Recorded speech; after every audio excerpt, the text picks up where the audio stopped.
Here's another in NBC's great parade of new shows.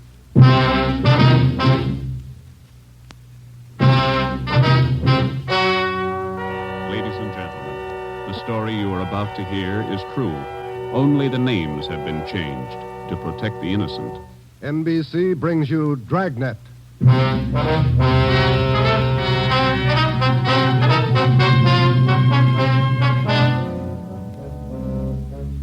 You're a detective sergeant. You're assigned to Homicide Bureau. A police officer has been shot, mortally wounded. One of the suspects has been apprehended. The other is still at large. Your job, find him. Dragnet, the documented drama of an actual crime, investigated and solved by the men who unrelentingly stand watch on the security of your home, your family, and your life.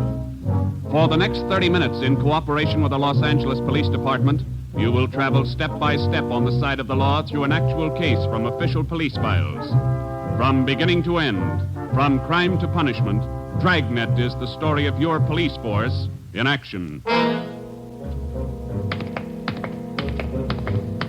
It was Thursday, November 16th. It was foggy in Los Angeles. We were working the day watch out of Homicide. My partner's Ben Romero. The boss is Ed Backstrand, chief of detectives. My name's Friday. It was 11:58 a.m. when we got to the Georgia Street Receiving Hospital, second floor, room 5. Treatment room. Good time. How's Bemis, Doc? Got in the lungs, Ben, 3 times. He's going fast. His wife with him? They're bringing him down now. Can we talk to him? Now make it fast. Come on, Joe. Yeah. This way. Easy.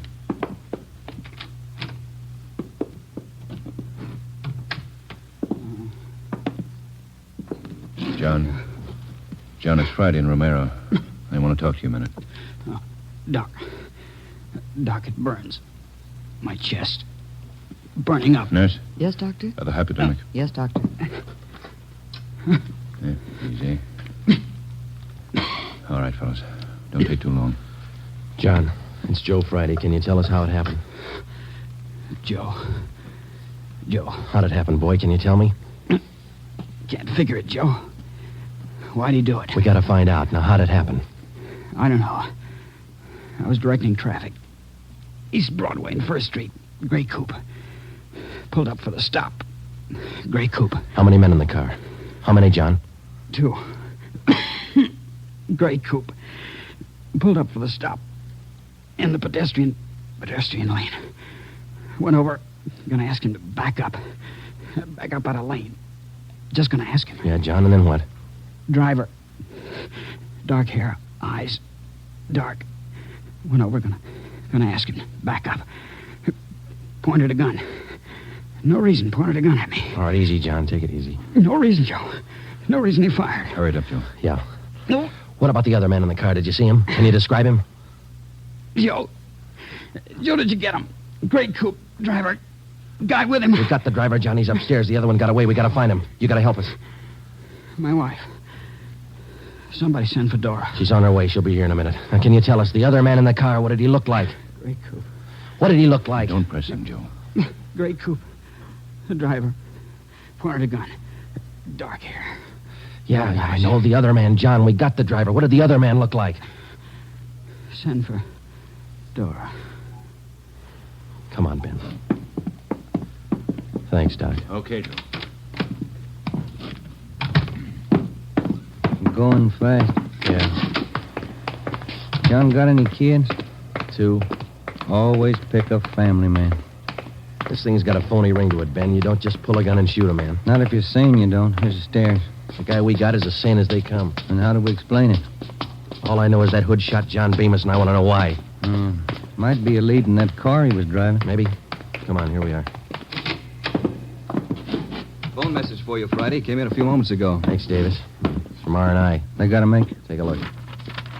No make or warrants on James Vickers. Great. Let's talk to him. Come on. Yeah.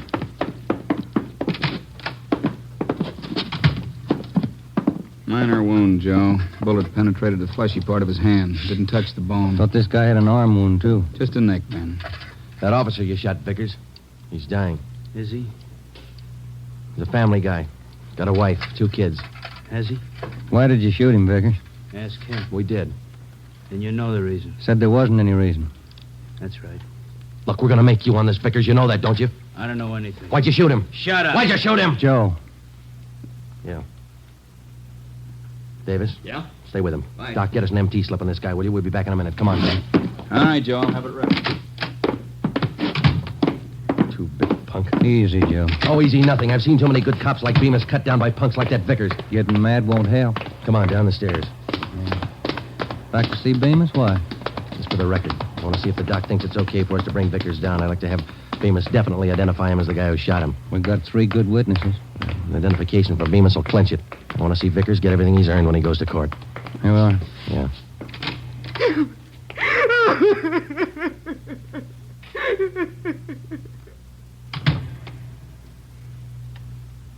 He went fast, Joe. Yeah. That his wife? Yeah. She make it in time? No? Did he say anything that'd help? No, it might. He said a prayer.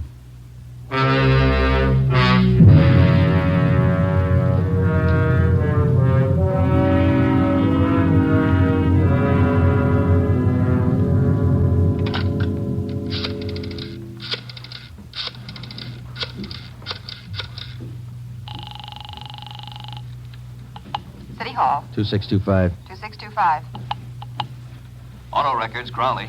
Joe Friday, Vince. What about a make on that car used in the Bemis shooting this morning? Yeah, Joe, been trying to get a hold of you. Where are you now? Georgia Street, 2nd floor. What about the make? Car was reported stolen yesterday afternoon. Registered to Harold Simpers, 716 Everett Street.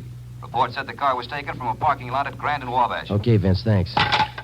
What about the guns they found in the car? Lee Jones still has them over at the crime lab. He's running them through. No word yet? No. You make out the impound report on the car, Joe? Yeah, recovery report, too. They're still dusting for print. MT slip ready, Doc? Yeah, right here, Ben. Medical card, history, MT slip. You ready, Vickers? Yeah. All right, put out your wrist. Put the cuffs on him, Ben. Watch his hands. You saving me for the hot lights? All right, let's go. I'm not going to jail. You're in jail now. Looks like a hospital. Bars on the windows, aren't there? All right, come on. Give me a smoke. Here. Okay. Light. What do I get if I open up? No deal. Might talk, make it attractive. Who was the other guy in the car? Hitchhiker. I always give rides. Then why'd he run when we chased you? Maybe he was scared. You're part of a gang. Maybe. Who was the other guy? What's it worth? Oh, come on, Vickers. You're wasting our time. Where are we going? All right.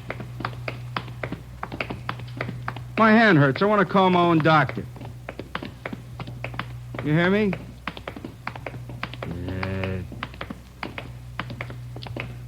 That cop pulled his gun first. I can prove it. Yeah, down the stairs. Easy, huh? Where are we going? I said, where are we going? All right, what's it worth if I talk? I could tell you all about it. Let's make a deal. You'll tell us anyhow. Think so? All right, you, out the door. Wait a minute, huh? Cigarette's out. All right, Ben, light it. Yeah. Nice of you guys. Thanks. Get up, Ben. Vickers, stop! He's crossing the street. Fire over his head. Watch the crowd. Vickers! Joe, he's running for that car. All right, let's hold it, Vickers. All right, stop it, Ben. He's stopped. Come on, Joe. All right, come on, get back, please. Let us through here. Let us through. Shall I call a doctor, Joe? No, he wouldn't be interested. The guy's dead. James Vickers, murder suspect, address unknown, died almost instantly at 1:13 p.m., November 16th, while attempting to escape. His body was taken to the county morgue where it was posted. All the personal effects found on the body were listed by the coroner, and a receipt for them given to our office. At 8:35 the next morning, Ben and I met with Chief of Detectives Ed Backstrand. Those 4 guns they found in the car Vickers was driving. They're all U.S. Army property. Where were they stolen from, Skipper? I don't know. Each one of the guns is stamped U.S. Army, that's all. Well, that makes it easy. The coroner find anything on the body? Nothing to tell us why Vickers decided to kill a traffic cop. What did Bemis say before he died? He was on traffic duty yesterday morning down at East Broadway and First. At 10:35, a gray coupe pulled up for a stop sign. Vickers was driving. Bemis started over to tell him to back up out of the pedestrian zone. Vickers pulled a gun and shot him. How'd they catch Vickers? Chased him 3 miles before he piled into a lumber truck. The guy with him got away. Fine. Checked R&I. No make or warrants on Vickers. Kickback's not in on his fingerprint. All right. What's your guess, Friday? I don't have one, Ed. Vickers could have been hopped up. Doc Stanley over at Georgia Street said no. We checked him. Wait a minute. Backstrand.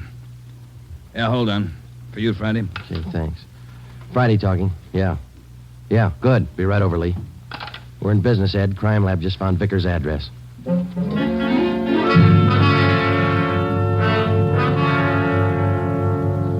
There it is, Joe. Thanks, Lee. Let's see, huh? Silver Dollar Hotel. Received a Mr. James Vickers, $6.50, room 345. Where'd you find it, Lee? Under the front seat, in with the tools. Anything else? Not a thing. How about prints? 2. Kind of smudged.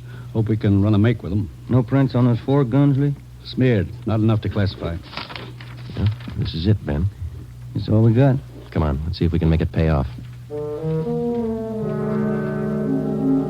We located the Silver Dollar Hotel on East Grand between 16th Street and Pico.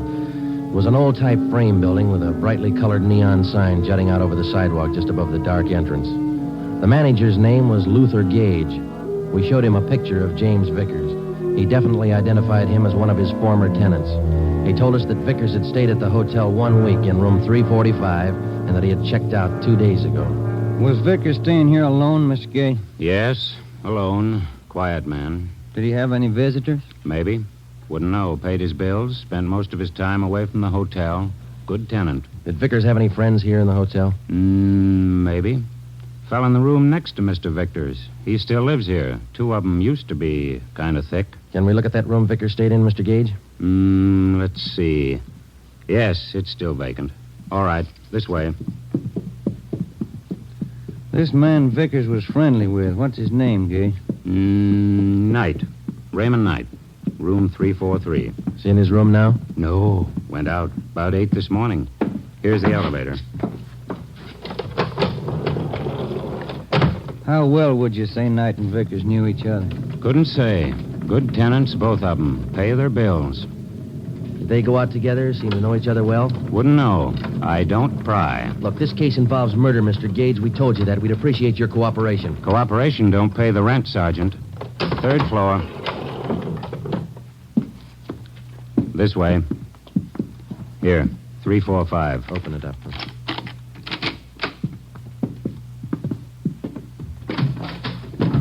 Nothing. Yeah, over here it is. Looks pretty clean, Joe.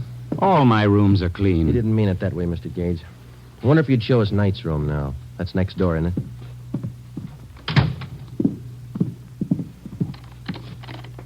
I don't know about this. Poking into other people's rooms. Not regular. Neither's murder. Come on, let's go. Does Mr. Knight have this room to himself? Sure ask questions, don't you?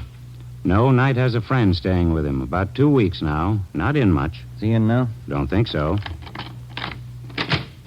Ben, watch it! Oh, drop that, you. Bad shot, Mr. Gage. Look out!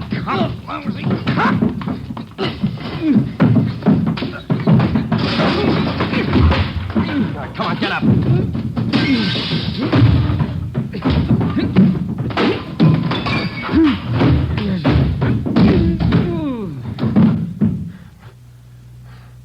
Ben? He's out cold. Look what you've done to the room. I thought you said Knight wasn't in. He isn't. This is his friend. Great friends. 45 automatic in his hand. 38 snub nose in the bureau. Another 45. Look in his bag. I don't pry. He pays his bills. Good tenant. Yeah. Can I get outside on this phone? Yes. All outside calls are 10 cents. Yeah. Here. Have to keep the books straight. Sure you do. Who's going to pay for the damage? Ask Mr. Knight's friend here. Well, say... Why worry? He pays his bills. Good tenant. I called Ed Backstrand, and he sent out a special detail to stake out the hotel and bring in Raymond Knight if and when he returned. Ben and I drove to the Georgia Street Receiving Hospital where Doc Stanley patched up the cut on Ben's scalp and treated Raymond Knight's friend for simple cuts and bruises. From papers found in his wallet and in the hotel room, he was identified as Frank Gannon, 9896 Wasatch Street, Kansas City, Missouri. When we got to headquarters, we had Gannon taken to the interrogation room where we questioned him briefly. He told us that he was a self-employed watch salesman, and that he was in the city on a business trip. He admitted friendship with Knight, but not with Vickers. We booked him at the county jail for assault with intent to commit murder. The 3 guns found in the hotel room were turned over to the crime lab. We reported back to the office. Joe, my head's pounding like mad. That Gannon's a mean one. Yeah, it's a nasty crack. I got some aspirin in my desk. Might help. Here are. Hi, boys. Rough day. I don't get much rougher, Eddie. Message for you on the desk. Now I'm gonna eat. Starving. Right, Tracy. What is it, Joe? Jones got a make on those prints he lifted off the car. Let's see. Yeah, something else in there on James Vickers. Wanted 10-14-43, desertion, U.S. Army. That could account for those stolen Army guns. Yeah. What about the make on those prints Lee found? Let's take a look. Vance Taylor's. Good solid record. 4 burglaries, 2 armed robberies, 2 assaults. Wait a minute. Here's the mama sheet. Okay. All right. Born so-and-so, age 36, height... Alias John Fields, Harold Grant, Tom Bissell, Hey. Yeah, alias Raymond Knight. The other man who rode in the car with James Vickers the morning he shot down Traffic Officer Bemis finally had been identified. Vance Taylor, alias Raymond Knight. Well, that still didn't explain the unprovoked murder. It didn't explain the 4 guns found in the car or the 3 guns found in the hotel room. An assortment of arms like that could mean something big, but we didn't know what. Gannon's sudden willingness to shoot it out in the hotel room meant something, too, but we didn't know what. We had Gannon brought back to the interrogation room. Hi, Gannon. Have a seat. Everything all right? I'll bet you're worried. No, we're not worried, Gannon. You ought to be. Don't make me laugh. You're tied in with Raymond Knight. That's enough for us. You send me up for it. We're going to try. Big talk. How long did you know Vickers? I didn't. Funny. His prints are all over one of those guns we found in your room. I'm not worrying. Then you better start, Gannon. Vickers and Knight killed a man. If you run with him, your hands are dirty, too. I room with Knight, that's all. Knight didn't come back to the hotel. Where is he? We're not that close. You share your guns and your friends. That's close enough for us. I don't know Vickers. You mean you didn't know him? I said I don't know him. We got Vickers, Gannon. He's dead. Good story. Okay. Come on, Gannon. Let's go down to the morgue.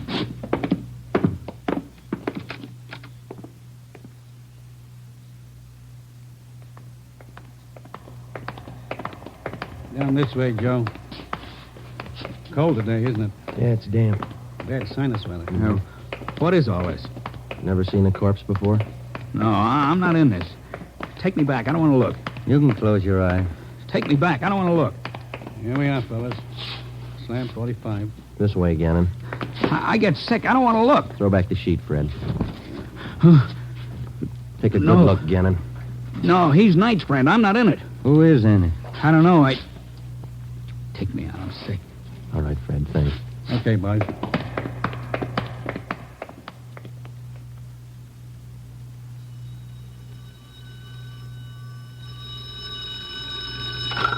Interrogation room, Friday. Joe, on stakeout at the Silver Dollar Hotel. No sign of Raymond Knight. Keep you posted. Okay, Dave. Thanks. How long does this go on? I can call a lawyer, you know. And you better call one right away, Gannon. They just picked up Knight at the hotel. He's incriminated you.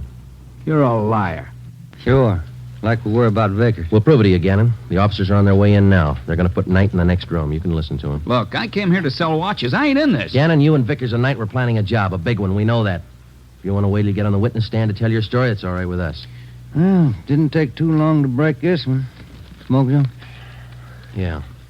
Thanks. Gannon? Smoke? What are you going to do? Nothing. Just kill a little time. They bring in Knight. You haven't got Knight. I haven't unwrapped him yet, Joe. You want to check me out? Okay, open him up. Give him a good shuffle, huh? You're going to have some time on your hands, Gannon. Want to learn a new card game? No. Suit yourself. It's a good game for 2. Better with 3. Sure a lot of cards. Yeah. You got 2 decks there. Well, first off, this game is quite a bit like gin rummy. Yeah? There are 8 of every suit. 4 jokers. Jokers count 50 points. Mm-hmm. Red 3s count 100 points each. If you get a black 3, you can freeze the deck. Oh, I see. I shouldn't say deck. In this game, they call it the pack. Pack? What's a pack? Well, it's the discard pile, same as in gin. You get a red 3, you can freeze it. No, it's a black 3. Well, what happens when you freeze it? Nobody can pick it up. Oh, I see. All right. Let's deal out a dummy hand here. Fine game, Gannon. Sure you won't change your mind? You don't want to play, Joe. All right, now in 2-handed, you deal out 15 cards, see? How many can play? As many as 6, I think. I've only played up to 4. You play partners with 4? Yeah, that's right. Okay, count your cards. I think that's 15. 13, 14, 15. Right, now what do I do? Well, I guess you better lay your hand open. That'll be the easiest way to show you. Okay. Now, spread them all out over there. Well, you don't have a great hand there. You got a couple of black 3s. You can use those. Yeah, that's fine. They count 100 apiece. No. Those are red 3s. Black 3s don't count anything. Oh, red 3. That's right. Do you remember what black 3s are for? You can use them to freeze the pile. Pack. That's right. The pack. Well, you know what I mean. All right, now, look. You see, I got a joker here. Jokers are wild. Do you remember how much they count? They're wild. 100 points. No, red 3s are worth 100. Jokers count 50. You don't explain it very good. I don't understand. Well, how simple can it be? Gannon's not even playing. You get it, don't you, Gannon? Okay, red 3s count 100. Jokers count 50. Black 3s, you can freeze the pack. Yeah, good. Now, hold on to that, will you? Now, black 3s freeze the pack, but that's not the only card that can do it. No? No. Deuces can do the same thing. Well, you see, the only difference is if you use a deuce, which is also wild, you have to have a natural pair in order to pick up the pack. Now, with a black 3, it's only good until... I knew it wouldn't work. It was sour right from the start. Vickers killed the cop. Ben, I'm not call the in it. stenographer. I'm Right, copping Joe. out. I'm taking no raps. Johnny, the stenographer? Right, Ben? All right, Gannon. Too late. You haven't got time. 20 after 1, they're going to do it. Do what? Payroll. Brazier Company. Messenger leaves at 1:20. He's got the payroll. 30 grand. They're going to get him. Where does the messenger leave? 1:20. You're too late. I'm not in it. Where does he leave? 1:20 leaves the bank, I think. No, maybe the company. Where's the company? 3rd and Spring. They're going to get him. Where's the bank the messenger goes to? Up the block, 2nd National, 3rd and Hill. Where are they going to get the messenger? By the alley, Clay Street. I'm not in it. Ben, check it. Get out of communications. Have him put out a call to block off the area. Give him the details. All right. Johnny. Yeah, Joe. Stay with this guy. Okay. Davis. Let's go. Brazier. Manufacturing. Olympia.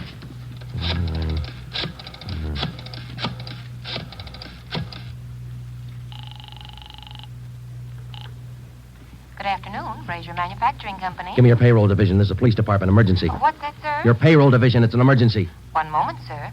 Come on, hurry up. Payroll, Hopkins. Mr. Hopkins, this is Sergeant Friday, Police Department. We've had a tip your payroll messenger's going to be held up today. Has he left your building yet? The messenger? Yeah. Oh, my, he left early today. Went out the door about 10 minutes ago. Thanks. Second National Security. Second National. What's roll 3? Friday, what's all the excitement? You break that guy? Explain in a minute, Ed. No time. Good afternoon, 2nd National. Give me the manager on duty, please. Emergency. One moment, please. One moment. Come on. I'm sorry, sir. The line is busy. Would you care to wait? Give me the chief teller. Thank you. Chief Teller, Waters. This is Sergeant Friday, Police Department. Emergency call. Has the payroll messenger from the Brazier Company left the bank yet? Well, I wouldn't know, Sergeant. Just a moment. I'll have your call switched. Yeah. Operator. Beatrice, would you give this call to Miss Chalmers? It's important. Thank you, Mr. Waters. Miss Chalmers, good afternoon. Miss Chalmers. What's the matter, Friday? You sick? Yeah, I'm sick. Miss Chalmers, good afternoon. Miss Chalmers, this is Sergeant Friday, Police Department. Has the payroll messenger from the Brazier Company left the bank yet? From Brazier's? Why, yes, not more than 2 or 3 minutes ago. And he had the payroll with him? Of course. Thanks. Got a tip on a payroll stick. I bet you coming? Yeah, let's go. Ben, down this way. Coming. Let's hustle it. Down the stairs. Communications, get the story? Got it on the air now. Where's this Brazier Company? 3rd and Spring, about 5 blocks from here. Come on. Here's the garage.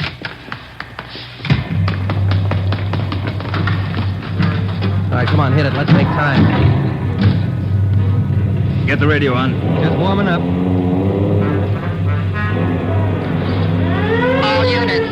Attention all units. On 3rd Street, corner of Clay Alley, 211. A bank messenger. Suspects are headed west on Clay Alley. Suspects are armed. Code 3. 11R, take the call. Cars are closing in fast. 4th Street up ahead, Ben. Might meet him at this end of Clay Alley. Hold on. No, looks pretty quiet at this end. Not much you can do without... Hey, look, coming out of the alley now. Guy with the police, brown clothes. The guy with him. Pull up, Ben. Now, let's go. All right, you two, hold it. They're running for it. Come on. Ben, watch this bus. Let's go. Come on, they're losing it. I see him up ahead. They're turning onto Hill Street. Romero, come on. Will you, Skipper? You see him, Joe? Heading for the subway terminal. Yeah, they're going into the crowd. Don't lose them. All right, I'll take the ramp to the left. Ben, go with him. I'll take the one to the right. You see him, Joe? No, I lost. Now, wait a minute. There they are, over the turnstile. Come on. Joe, they're off the platform. They're crossing the track. Ed's got one of them. Come on, over the turnstile. Come on, Ben. Joe, the other guy. Heading down into the tunnel. He's crazy. Come on, after him. Hug the side. He's trapped, Ben. There's a train coming through. You, come back. You're trapped. Ben, get out. Hug the side. Get into it, Joe.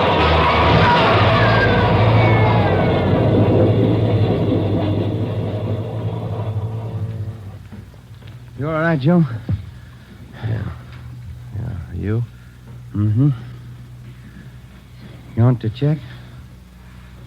No, I don't think it's any use. Yeah. Well, let's go.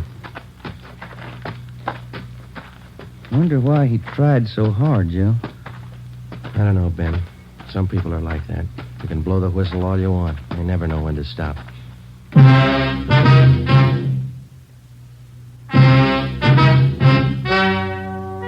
The story you have just heard is true. Only the names were changed to protect the innocent.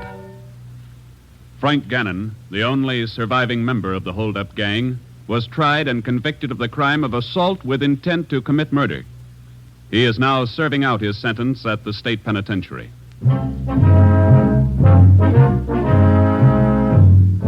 You have just heard the 16th in a new series of authentic cases from official files. Technical advice for Dragnet comes from the office of Acting Chief of Police W.A. Wharton, Los Angeles Police Department.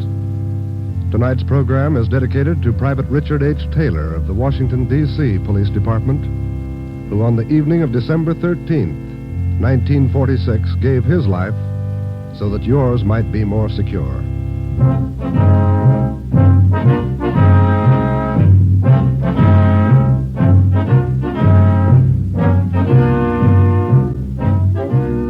Dragnet came to you from Los Angeles.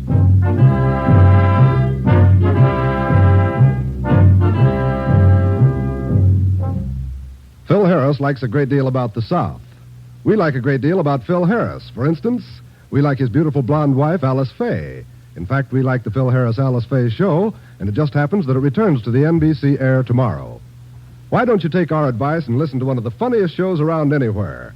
That's the Phil Harris-Alice Faye show tomorrow on most of these same NBC stations.